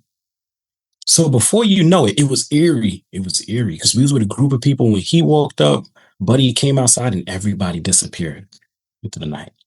Swear to God, it was just like that. Like as almost as fast as I said it, is almost as fast as it happened. It happened a little slower than that. Like I give it 5 to 10 minute span, everybody just shifted. I ain't never seen nothing like that. I was like, what the hell? So next thing I know, I'm standing there with Buddy and Buddy, and it's just me and them two. And they said something to me that stood out. Dude said, die tonight and come back anew tomorrow. Right? And what that means is on a spiritual scale, they want you to change and morph into something else. Oh my God. Change who you are. Right? Join them. Get down with what they down with. And so I was like, nah, I'm good. Dude tried to give me, as time progressed, dude that was tracking me tried to give me he gave me a laptop. And then after he gave me the laptop, he tried to give me a DJ set. Right. So he brought the turntables and everything. He didn't buy bait, giving you the bait. exactly. They offered me an apartment, a car, a woman. They offered me everything a man could dream of. For real, they did. It was like, listen, we want you to be really set up out here, man. I could hook you up, man. Really get, have you out here living life. I'm like, well, it sounds good, but nah, I'm good, man. You know, that sounds like it's too easy, you know? And so the last conversation I had with Buddy during that time was, basically he just told me like, yo, listen, because I never forget, we were having some issues because I had went to school out there in San Francisco. He asked me to meet up with him. And when I met up with him at the school, he had the DJ thing set up. He really wanted me to do what he wanted me to do what he said that I should do. Right. Mm-hmm. And we started talking about that a little bit. And I was like, nah, I don't agree with this or agree with that. So one of the last conversations I remember was I went over there and to a Starbucks after the school. I left the school. It was very eerie. because it was foggy that day. And I was like, this is not good. Whatever's about, whatever's going on, it's not good. So over the course of the next couple of days, I met up with him at a Starbucks, and I never forget it. I walked in, we were giving each other a pound. He laughed a little bit and then straight face and said, listen, I'm gonna be real with you. You know what I'm saying? I've tried what I could with you, but just to tell you straight up, it's either you do what we say or you leave. And he was dead serious. He was dead serious. I had never had that happen to me in my life. So I left in the next 3 days. The good thing that came out of that whole experience of San Francisco was a young lady by the name of Lena. I met her when I was there as well.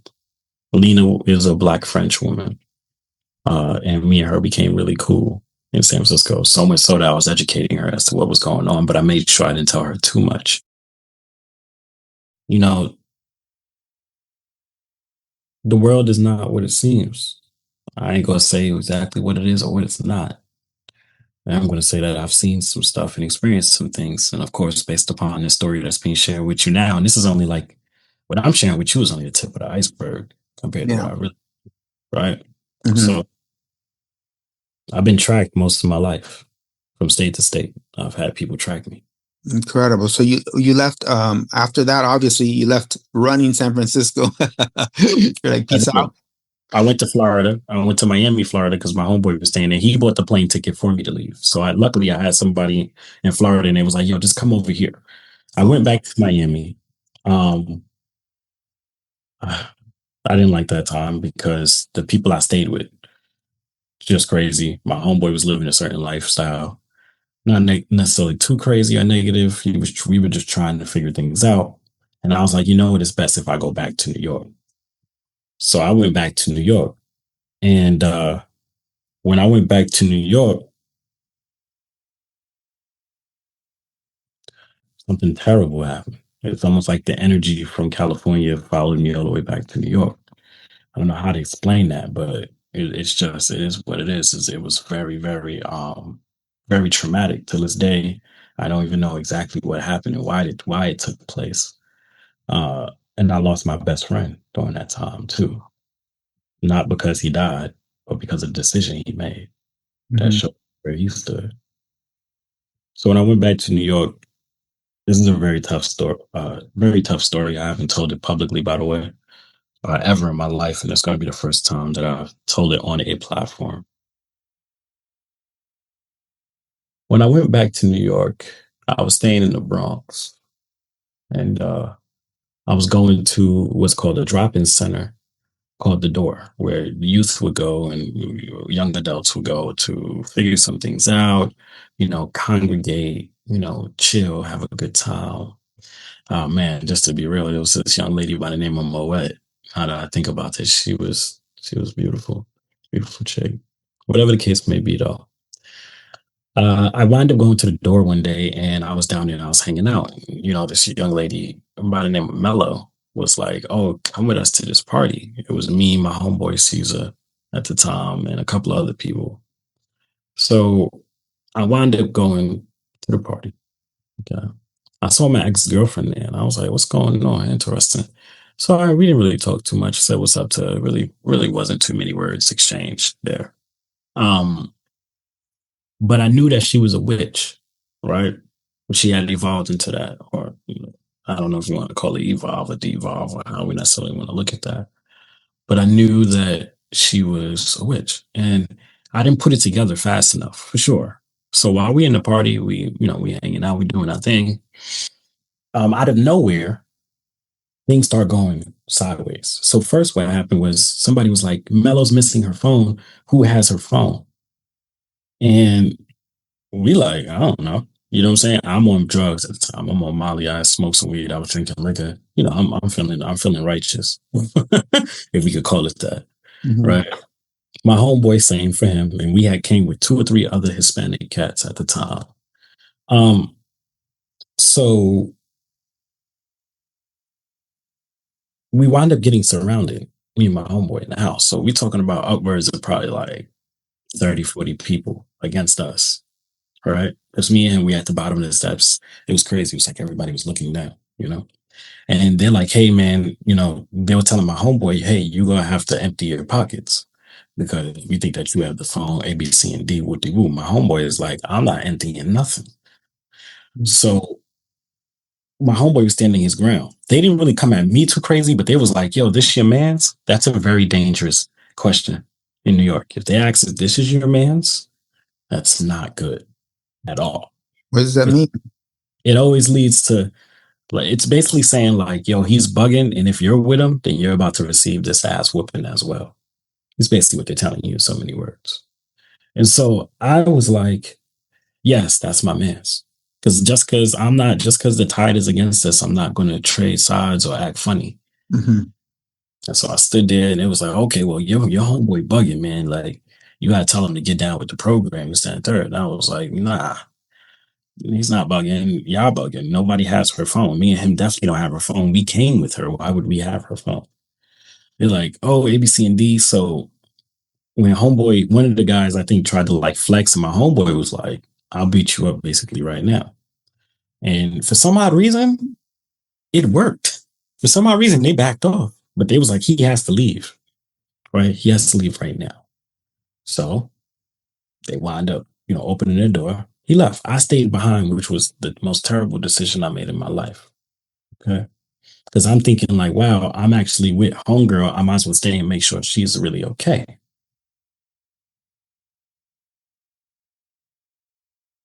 It's a terrible decision.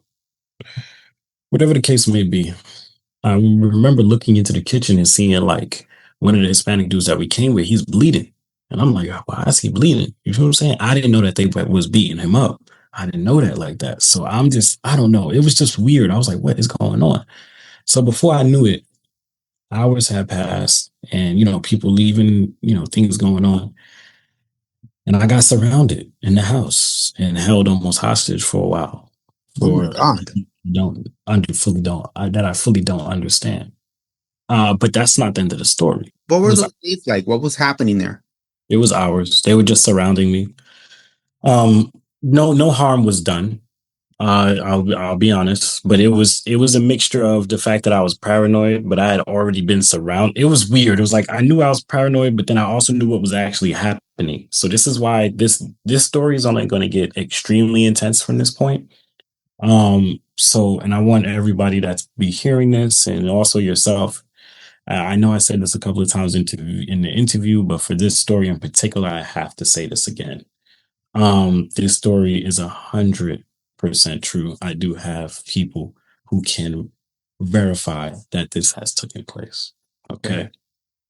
So when we was in the house, I was trying to block my jaw in case somebody swung.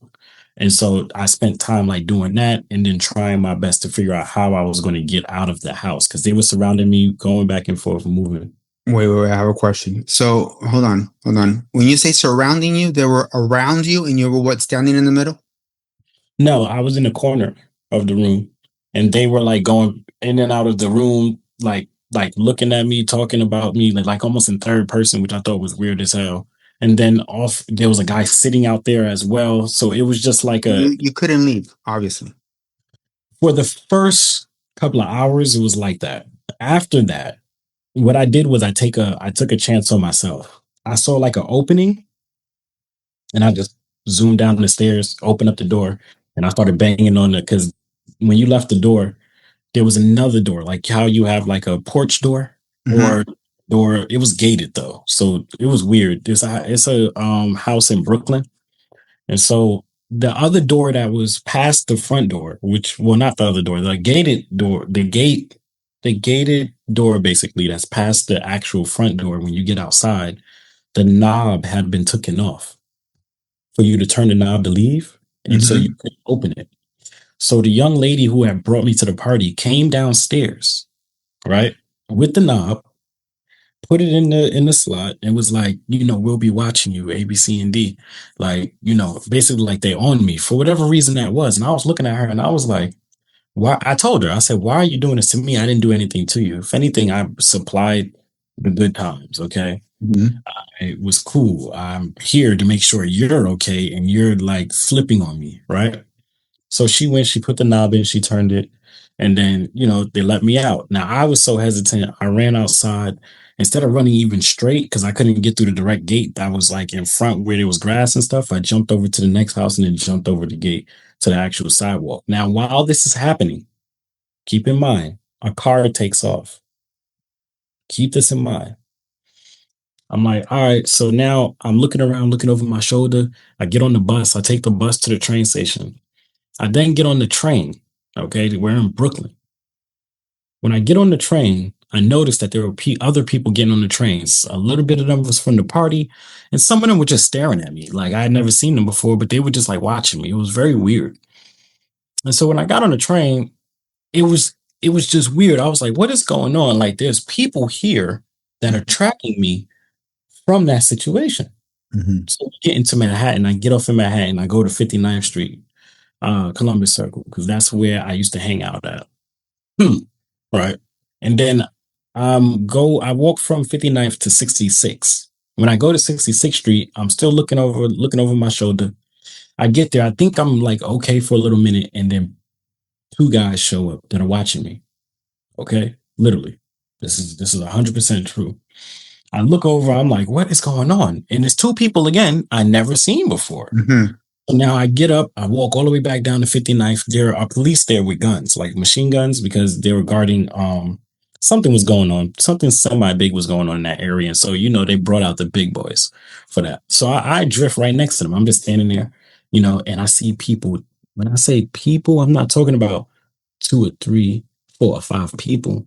We're talking about 20 to 30 people that are like, while they see me standing there, they're watching me. They're like, I don't know how to explain it. It's difficult for me to explain this part of the story because this changed my life like forever.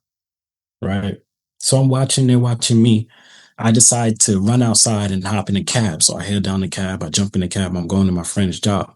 I didn't have any money. What I was hoping that the cab driver would do is I was hoping the cab driver would drive me to jail. Because if you don't have the money, they usually be like, okay, we'll lock the doors and we'll take you to jail. Mm-hmm. The cab driver didn't do that. He was like, hey, you know, basically, I'm upset that you did this, but just get out the car, man. So I get out the car. I go to my friend's job. So I'm telling my friend what happened. This is my best friend at the time. I'm like, hey, man, there's a lot of crazy stuff going on with you. He said, all right, just chill, man. Like you might be bugging. It might be the drugs, bro. I'm like, no, Molly's not a hallucinogen. Mm-mm. It's a stimulant. Okay. There's no way that I'm bugging. I'm seeing what I'm seeing. He didn't believe me at first. And then people started showing up at his job. Okay. They would go in there, act like they're shopping, face lick stuff out their mouth, like, oh yeah, we can't wait till we get you back in the projects. And it was just weird stuff. So I was like, all right, cool. So me and him leave the job, right? His boss. Wait, you're there with him and you're experiencing this. Still, yes. His boss noticed. His boss noticed what was going on. Even she was like, this is kind of weird. She told him. Mm-hmm. But he let me know that she told him. He let me know later, though. And I'm going to tell you what happened. Mm-hmm. We get on the train. When we go to the first train that we had to get on was the 6 line. You take the 6 to the 5 line and the 5 to the 2 or 5. You could take the 5 or 2 to a place called Prospect Ave in the Bronx. So when we're transferring from the 6 to like the 5 line, we're on the platform and you start to see hella people. Some of the people are regular people, yes, because it's a lot of people in New York. But a good portion of those people were people that were there for me. Mm-hmm. And I'm like, yo, I'm still telling my homeboy, like, yo, this is crazy. And they talking slick. The lady was playing with a razor blade in her hand, looking my direction. Right. And I'm like, yo, what's going on? So we get on the train. We take the train to Prospect Ave. We get off. We're walking home. It's only like a 3 or 4 block radius, so we walking. And you could still see, you could feel it in the air. Like there are people around that are really trying to get to me, but we don't know exactly where they are at that moment. But we know that when we got off that train, other people got off that train with us. Okay. Again, some people regular, some people that was involved within this situation. So they're kind of like almost blending in, but not so because of the energy that you could feel from the person. So whatever the case may be, we get, just to fast forward the story a little bit, we get to the house, right? to where we lived, not the house. We lived in the projects at that time. So we go in the projects, we go up to the apartment, we chilling. I'm peeking out the window. I'm nervous. I'm like, yo, something's going on. You know, at the time we was living with E. Remember, I said E, the guy who got shot in the middle of the chest. Yeah. He was there at that time. Okay, he was living with me and my best friend at the time. And so we all sitting there, minding our business. It seemed like a regular Saturday. We about, they laughing about to roll up, and out of nowhere, my best friend. It was like a horror movie. You ever seen when the person turns their head around real Mhm. slow? And they like, he literally did that to me. Turned his head around real slow and was like, "Listen, I don't know what you got yourself into, but whatever's going on, you basically gonna have to deal with it." And I was like, "What?" And he was like, "Yeah, some way, somehow, and this is what mind boggles me. Some way, somehow, they got to him and E, whoever or whatever this was, because they started talking some crazy stuff about getting sent money for turning me over, and that they wanted to go ahead and do that, and it actually led to a physical fight inside the house. Not like fist to Wow. fist, but we started like rumbling a little bit, and he put me in a chokehold. It didn't work because I put my chin between his arm and my neck. And so, whatever the case would be, he pushes me out the house, and then he comes outside the house, and then we go downstairs. Right? For some reason, they were like, you know what, man, we just gonna go, do this, that, and the third. You feel me? Instead of having him here, we're all gonna go outside. So I was like, all right, since we all gonna go outside, so be it. So we all go outside. We go to the end of the block, right, of where the projects is at. The same lady that was playing with the razor blade is coming down the hill. She's like, "Thank you for bringing him to us." So I was like, "What?" I looked at him. When I tell you I was stunned, I was stunned. I was like, "What is she talking about, bro? A, B, C, and D." He was like, "Yo, bro, man, I'm sorry, but like, you got to basically deal with this." Before I could wrap my mind around it, he took off running, and so did E. But they underestimated how fast I was. So when he took off, I immediately took off right after him. Boom. So we run back to the building. He jumps, he goes inside the building, tries to close the front door to the building. It didn't work. I slipped through. We fight again downstairs. He gets the best of me. Okay. I'm not gonna lie, he does. He's able to now because I think he drop kicked me or something happened. And when I hit the floor, he took off. So he goes upstairs. He had already closed the house door and locked it. Right. So I'm banging on the door, ain't nothing. So I beat on the neighbor's door. The neighbor opens up the door. He like, "Hey, what's going on?" I was like, "Yo, listen, I need to come inside real quick, man. I need like some water, and I also need to borrow your phone. Okay, I need to call the police." So he's like, "All right." He said, "You can stay here for like 5 minutes, bro, but that's it." So I'm like, "All right, cool." So I drink the water, call the police. Remember, I called the police. Please remember that. Mhm. This is important part of the story. Call the police, whatever the case may be. He's like, "All right, man, you gotta go." I was like, "Okay." So I go back out there. I hear the project stairway door on the other side because there's one project stairway door where I'm at, and there's another one on the other side as well. Right. So it's like a little circle kind of thing that goes on. So I heard that creak. So I jetted downstairs, one floor down, and I started beating on everybody's door because I wasn't going to die. I was not trying to die that day. Okay. Yeah. Beating on everybody's door. Boom, they're like, "Yo, what the fuck?" Everybody's like, "Yo, what the hell's going on?" Just stand the third, like, "Chill out, man. What the fuck's going on?" So I'm like, wow, damn. Nobody opened the door, you know what I'm saying? And the What? cop, No one uh, opened the door? no one opened the door. Nobody opened the door, bro. Hands down. Not that time. Like, I got the neighbor, but all those other people, they didn't open the door. We living in the projects in the Bronx. Yeah. The Bronx is not a safe place. You don't know what's going on. So I get why people didn't open the door. Yeah, yeah, yeah. The police show up. Okay. When the police show up, they asked me, "Hey, what's going on?" I was like, "Hey, man, I don't know exactly what's going on, but I know that there's a crazy situation unfolding right now. It's hard for me to really describe what that is, but please just take me with you. Like, I'm beating on people's doors. I'm disturbing the peace. Charge me with something. I'll go right now." Literally. They were like, "Okay, whatever the case may be." It was like, so They put me up against the wall. They searched me. They took my identity ID out. They took the phone, everything. The cop holding it in his hand. So because I was in front of somebody's door when they came. So I went around the corner and they brought me to in front of the elevators. So while we talking back and forth.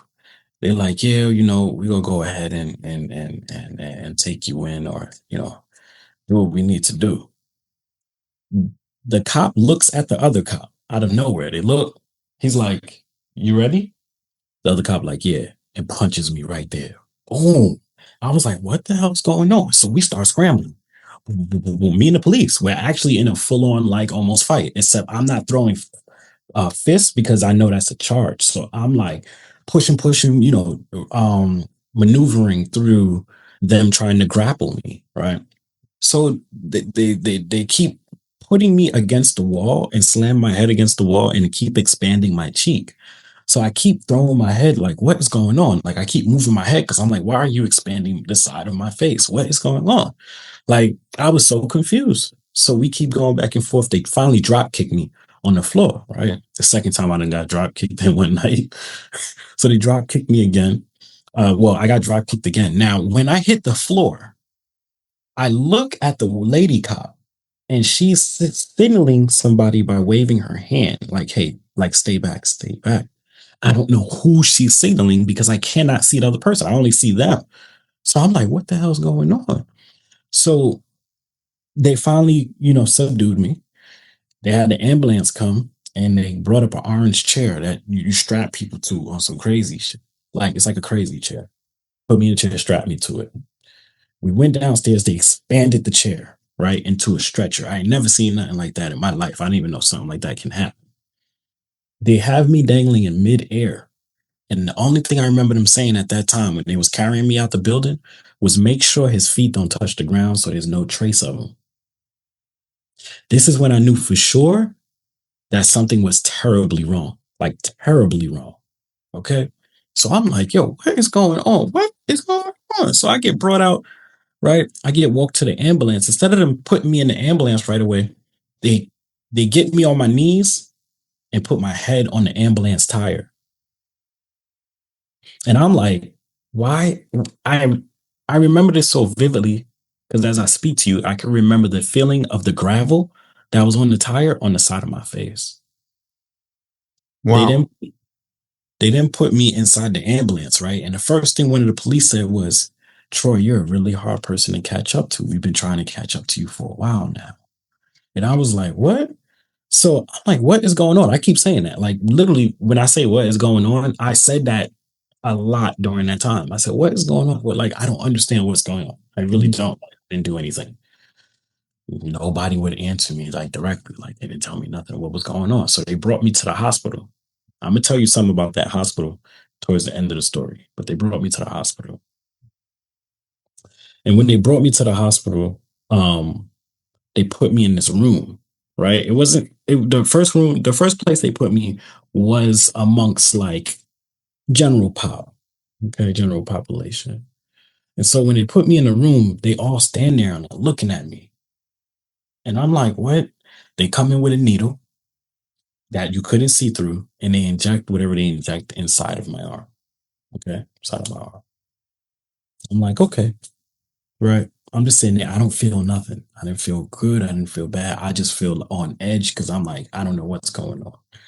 Over here, I'm talking about castrating me, which I don't know how true, you know what I'm saying? They were thinking, I don't know if they were really thinking about doing it or whether it was just fly talk. When I say fly talk, like just like, they shit.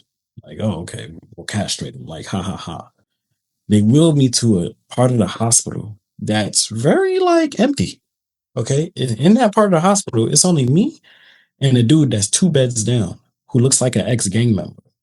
He kept staring at me a lot. Like I'm looking over, he's just like, it's like he's waiting for the moment to come over there and do me in. So I looked at him with the look of, if you come over here,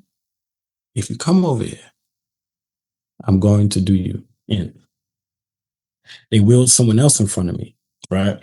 And so he's over here. There's another person getting wheeled. Mhm. And the whole time I'm like, so they're really trying to, is this like the end for me? That's what I'm thinking. I was in the hospital for a while. They had me like cuffed up to the bed, so I couldn't really do anything. I think they had one cuff on me and one cuff off. There was another guy sitting in in a chair that I feel like was assigned to watch me. So I'm like, what is going on? And the thing they injected in me, I don't know what it was. So I'm not feeling no effects, nothing. So whatever the case may be, fast forward like 2 or 3 hours, nothing takes place. I'm just there. Uh, a lady comes out of nowhere. This nurse comes out of nowhere. She's like, "Hey, um, we're gonna discharge you." I was like, "What?" She was like, "Yeah, we're gonna discharge you."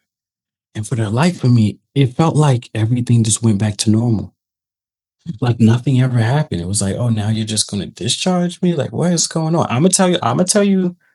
I did some research and I talked to some people, so I'm gonna make it make sense by the end of this story. Hmm.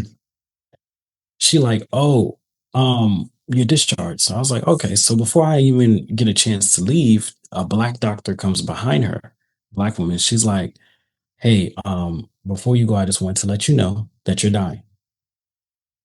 You're so dehydrated that your muscles are constricted and they're on the verge of starting to crush your marrow, your bone marrow." Oh my God. And I was like, "What?" So she like, "Yeah." So I was like, "Nah, I'm leaving." Right. So it's like, "Okay, you can leave." So when I'm leaving, the dude who was sitting there watching me, I told him, "Hey, I'm discharged." And he said, "Keep running." So I left and I ran down all the way to Manhattan. I didn't run from the Bronx to Manhattan. I took a train, went to another hospital called, I think it was Mount Sinai. So I went to Mount Sinai in Hmm. mid Manhattan. And when I get there, I admit myself. And they tell me that what, because I thought the doctor was lying. I ain't gonna lie. But I was like, just in case she's not lying, I'm gonna go and check. And Lord behold, I was really dying. So they kept me for 3 days in that hospital. And this time it wasn't nothing spooky. Everything had went back to normal, right? But every time a nurse came inside that room to administer the medicine to me, I was ready to make them meet their maker, to say the least, right? Because I was like, if you're here to do me in, and this is still part of the same thing that just happened. And now forget it. Now you're really paranoid because I don't blame you. Yeah. So after everything had happened, I got out the hospital. I went back to my job. I couldn't go back to my homeboy because he had all my stuff. So I left all my stuff up there. Okay. I wasn't gonna go back to go see him. I'm not gonna lie. So I was like, you just really just did what you did. If you think I'm coming back to see you, you crazy. So I spent time in the street and I made a phone call to a young lady and I told her I gotta leave and I told her what happened. She's like, I'm coming to meet you. So she came to meet me, and what she told me was shocking. She said the hospital you were in, Troy, was used by the Latin Kings, the gang, the Latin Kings, to finish off their opponent. So if they shot somebody and they went to that hospital and they knew the person was in that hospital, they'll get one of the doctors to kill them or they'll come in and kill them themselves. Oh my God. So the hospital was corrupt. So that's how I knew another way that, because I had been through so much that my brain was like, did I really go through what I really went through and why? Right. And so that started to confirm, like, okay, so the hospital's corrupt that I was brought to. So that even fits the story even better. Okay. So now I know what I saw, what I went through. Even though I saw what I saw, I was not hallucinating. Hmm. Okay.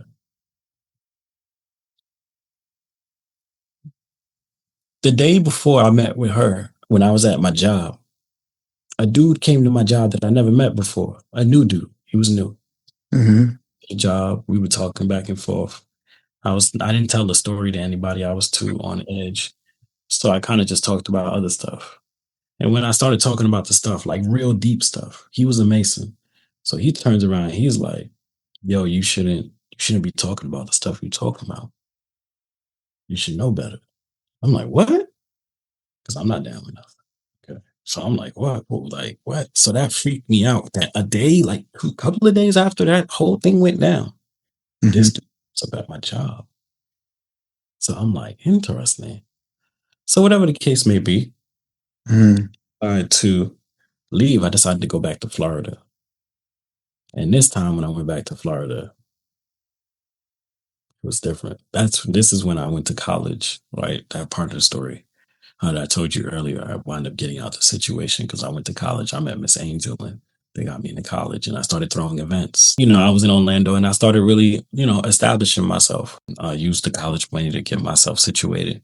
And then I got into throwing events. I threw two mansion parties, almost back to back. I threw one that had a 300-person turnout.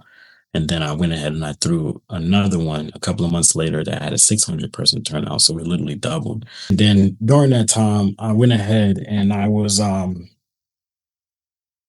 had did two mansion parties. I did a dining event called Dining Al Fresco, which means dining outside, like in fresh air and things of that nature. Mhm. And then I turned around and I did something called Incandescence, the Night Walker Festival, where it was a glow in the dark festival. And at the time in Orlando, nobody had ever seen anything like it, Mhm. first of its kind, right? This glow in the dark festival made it look like something out of a Star Wars scene. Okay, really, really nice. I even made it to NPR for it. I never forget. NPR called me and they was like, "Oh, we want to interview you," and I was like, "Who?" They was on NPR, and I had never heard of NPR before then. I was like, "Who is this?" And I'm thinking it's somebody just talking. Okay, so I called my friend and I was like, "Who's NPR?" He said, "NPR called you?" He said, "You need to call them back right now." So I went, spoke to them, and was like, "All right, I'll come and do the interview." Whatever the case may be, fast forward, and this is where I think I spoke about in the beginning of the interview, which was basically I went ahead and through the events, but then that's when I got exposed to the cults, and I was like, "Oh, that took me back."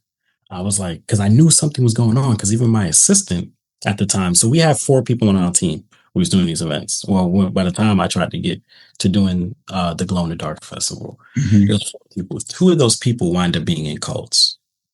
Okay, they were sent to infiltrate and watch and report back to their leaders.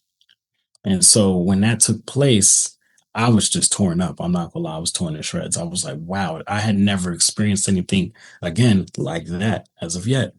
Right. I experienced crazy stuff, but Mhm. you know, obviously, because I just told you that story, but I had never experienced that in particular.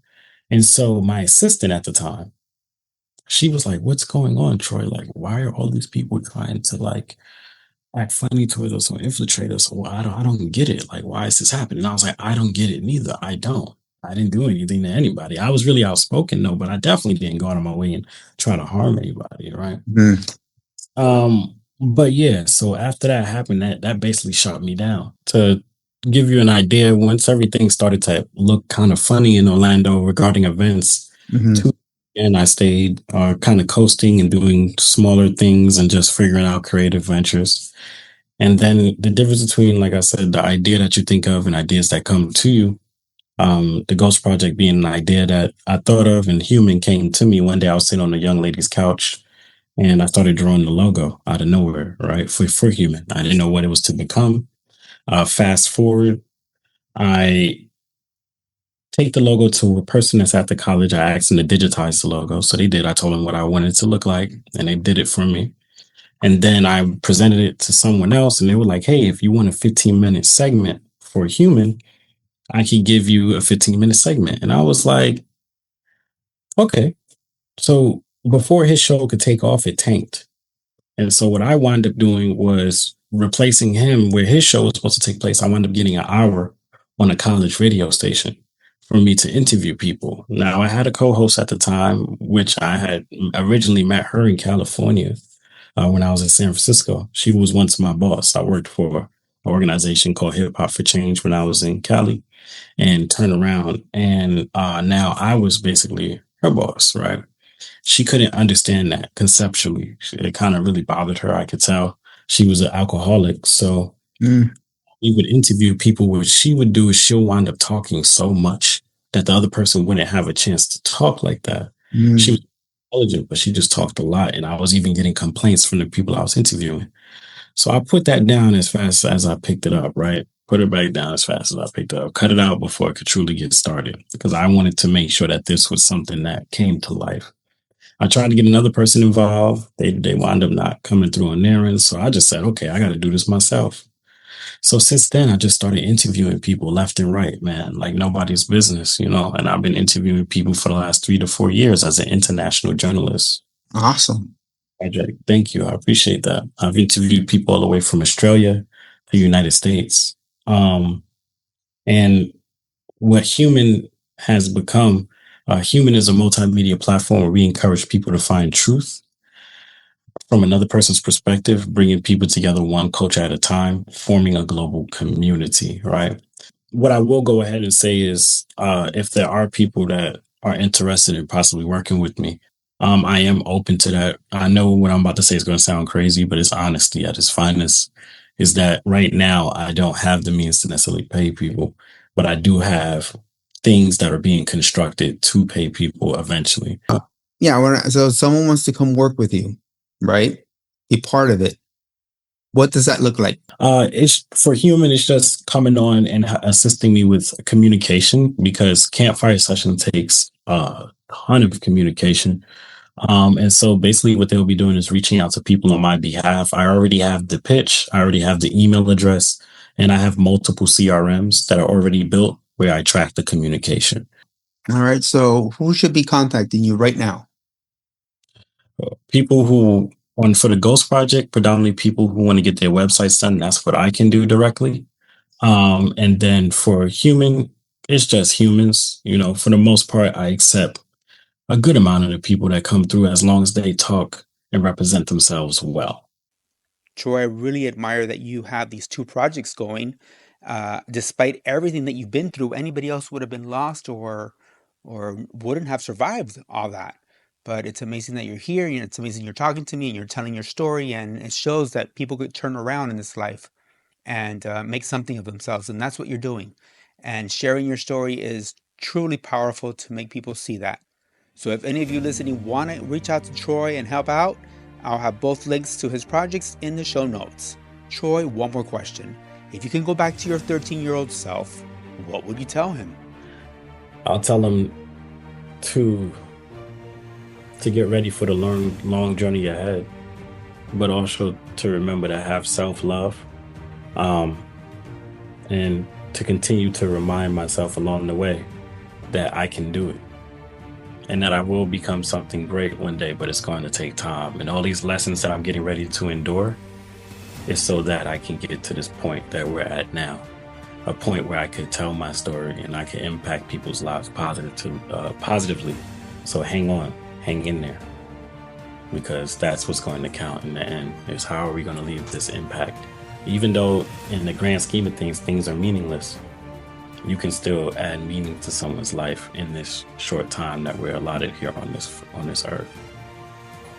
Troy, you're truly an inspiration, and I really love the story. I love the outcome. I love the end story is even better. This part of your life coming up is going to be full of good stuff. Thank you. No more weird people following you. Yeah, let's pray for that, right? Thanks for being on the show. And Troy, one more thing. Don't fall off the pod. All right. For more Pod With Me, well, that's right. We're everywhere you can listen to podcasts. Also, if you want to share your story on the pod, be our guest. Go to podwithme.com. Thank you so much for tuning in. And hey, Don't fall off the pod.